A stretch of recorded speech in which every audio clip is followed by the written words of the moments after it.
Rema hari ini, Roma 8 ayat 26.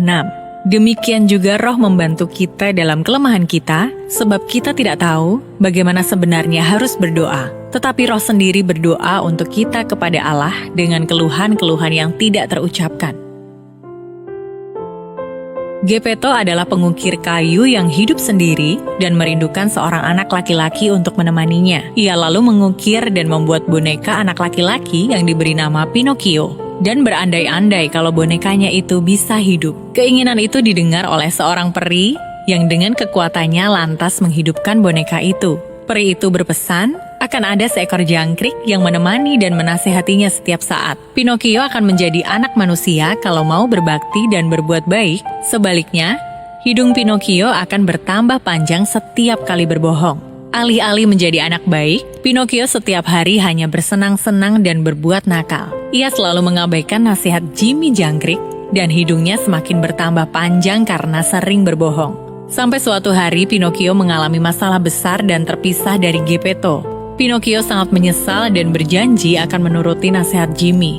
Pertobatan Pinocchio membawanya kembali kepada Geppetto, sang penciptanya. Sejak saat itu, ia menjadi anak yang berbakti. Dengan tangannya, ia merawat Geppetto ketika sakit dan melakukan banyak hal untuk membantu Geppetto. Akhirnya, Pinocchio menjadi anak manusia seutuhnya dan hidup bahagia dengan ayahnya, Geppetto. Seperti Geppetto yang merindukan hubungan yang baik dengan Pinocchio, demikian juga kita perlu merindukan hubungan yang erat dengan Roh Kudus.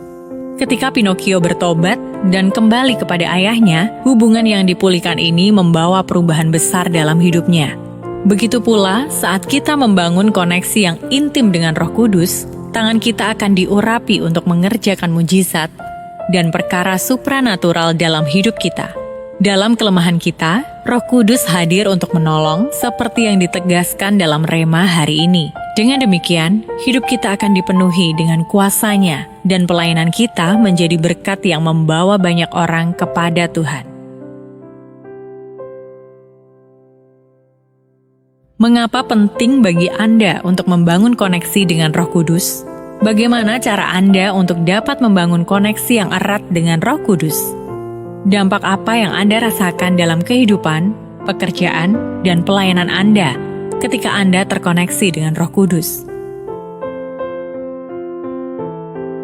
Bapa, kami mengucap syukur atas Roh Kudus-Mu yang senantiasa membimbing dan menolong kami. Kami mau membangun koneksi yang lebih dekat lagi dengan Roh-Mu yang kudus. Biarlah tangan kami menjadi berkat, sebab ada kuasa-Mu yang menyertai. Di dalam nama Tuhan Yesus, kami berdoa. Amin. Tangan kita akan diurapi ketika kita membangun koneksi dengan Roh Kudus.